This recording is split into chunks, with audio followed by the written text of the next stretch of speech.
ฉั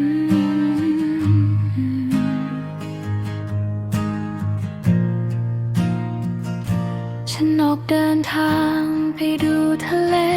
ฉันออกเดินทางไปดูน้ำตกฉันออกเดินทางไปดูภูเขาในการเดินทางมีเพียงสองเรามีท้องนภาโอบกอดพวกเรามีแสงเดือนดาวส่องแสงนำทางมีน้ำภูผาเสียงนกเสียงกามีธรรมชาติรายรำทำนองหญ้าเขียวขจี